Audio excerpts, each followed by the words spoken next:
One of the most common questions that my students ask is, how do I loosen up my watercolors? How do I get that impressionistic look? So in this video, I'm going to be going through 4 secrets in order to paint loosely in watercolor. And they're not really secrets, but they're probably the 4 biggest factors that's going to allow you to develop a looser style and feel more confident. So the first tip is use a larger brush. So when I say larger brush, I mean brushes like these. So these are mop brushes, and mop brushes have a larger belly around the center, which allow it to pick up a lot of water, and it has a nice point at the top. So this allows you also to get in little details and also to cut around shapes.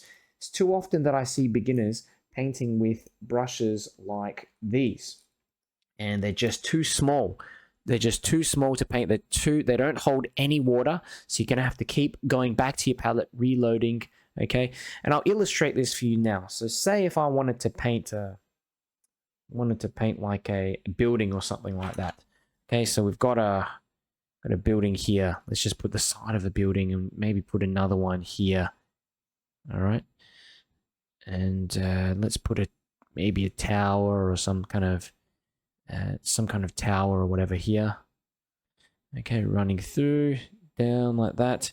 What else do we have? Maybe like a rooftop there. So this is kind of like a cluster of buildings, I suppose. Now, if you want to paint this building in the most efficient way, basically just pick up a bit of color. I'm using some yellow ochre, and you can just drop it in like that. You can easily paint an entire building with a few brush strokes. Bit of burnt sienna there for the roof, as you can see. Okay, now if I pick up a brush like this, a little round brush, watch what happens. Okay, go pick up a bit of yellow, and look at that. I'm already dabbing on there, and there's inconsistent, lots of marks on the paper. Gonna have to keep going back, putting more paint on the brush, and as you put more paint on the brush, especially if you haven't mixed up enough in the previous mix, you see that it just comes in different consistencies. Okay, so you end up with this sort of cramped kind of look, bit congested, overworked at times.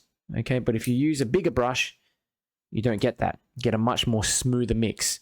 It's a bit sort of creeping in from the side here because the paper I'm using is just normal sketch paper. It's not proper watercolor paper, cotton paper. But look at that. See, if I get in this tower just with a bit of gray or something like that, you know, easy. Just one brush stroke, even a couple of brush strokes, and we can get that in. Okay. Same thing with the background. If I want to get in a bit of sky, look how easy this is with this mop brush, a large brush. Okay. I can even use this big brush here to do the same thing. Okay. It's less control, but I can still get it done. Rather than picking up that little round brush or brush that's too small and trying to do this kind of thing. You know, got a bit of paint mixed into it already, but yeah, trying to get that same sort of mix. It's very laborious, frustrating. Okay, you don't want to be doing that. You want to be using a larger brush to paint larger objects especially. Now, the second tip is to use fewer brush strokes. So this really becomes easier when you're using a larger brush. So say if I'm painting a figure, small little person here on the side of the scene. Let's paint in this person. I'm using a little brush here. Okay, maybe I put in the head like there, and then I put in the body. So you already see there's quite a few brush strokes I'm using. Okay. It's a smaller figure, so I can sort of get away with it. Okay, that's a person.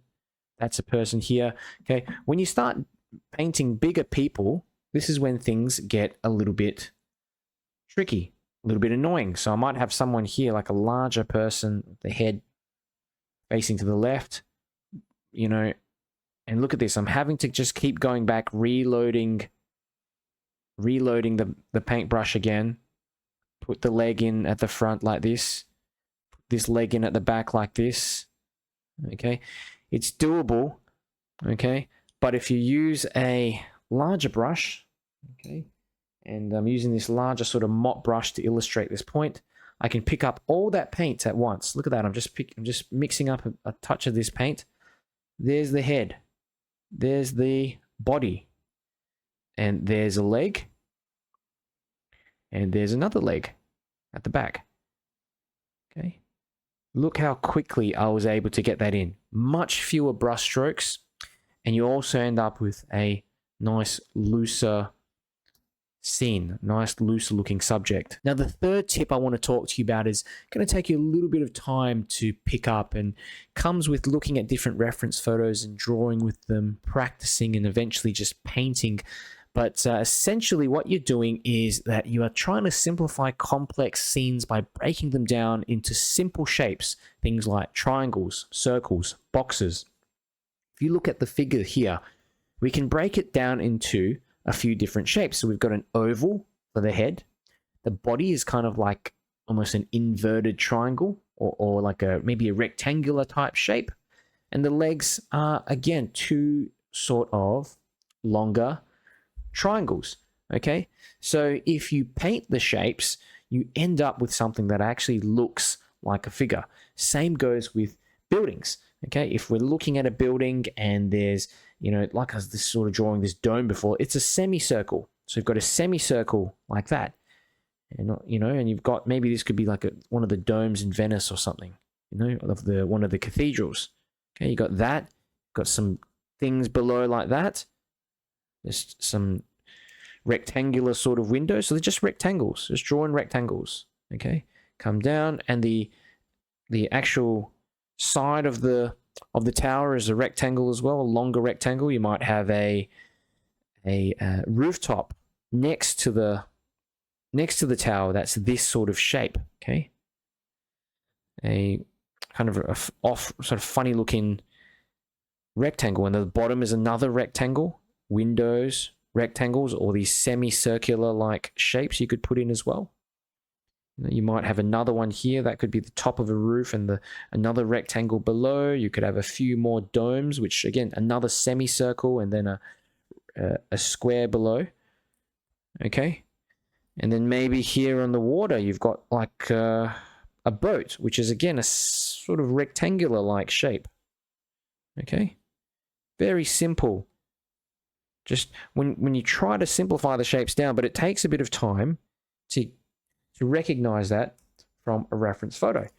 So when you start getting into the actual painting, all you need to do is think to yourself, well, all I've got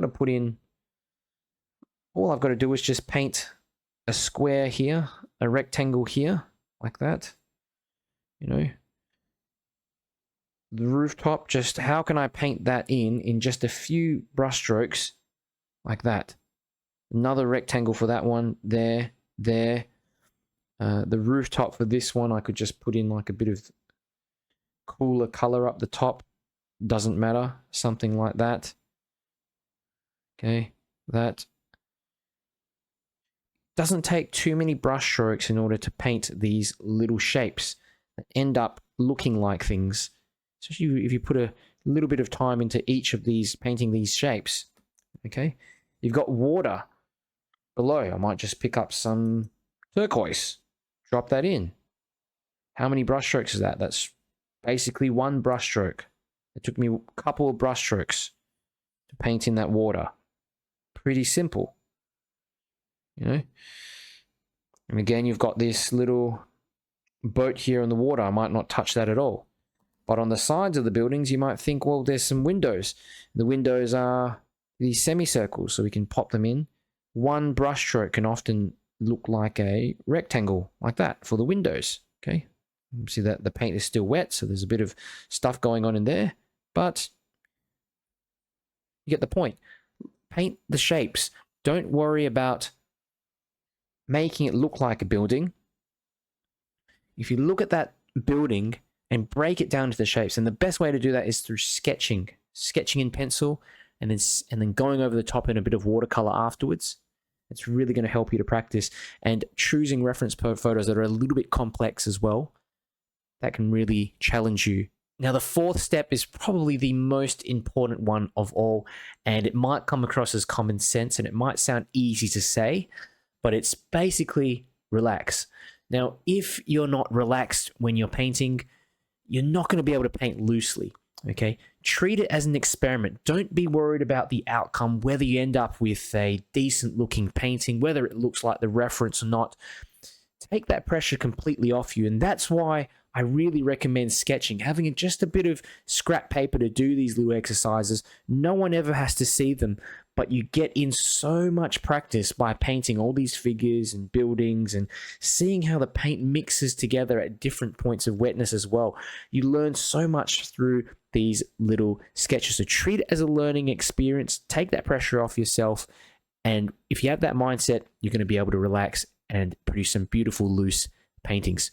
If you have any questions, let me know down below in the comments. I'll get back to you.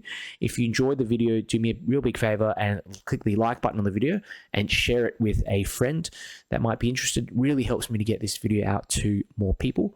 And finally, if you want to see more watercolor tutorials and free live workshops, make sure you subscribe. Hey there, if you really want to level up your watercolor skills, feel confident and relaxed when you're painting, and just be proud to show your friends and family the beautiful paintings you create, check out my 70-course Watercolor Essentials program in the video description. I also have a Patreon with up to 84 exclusive premium courses.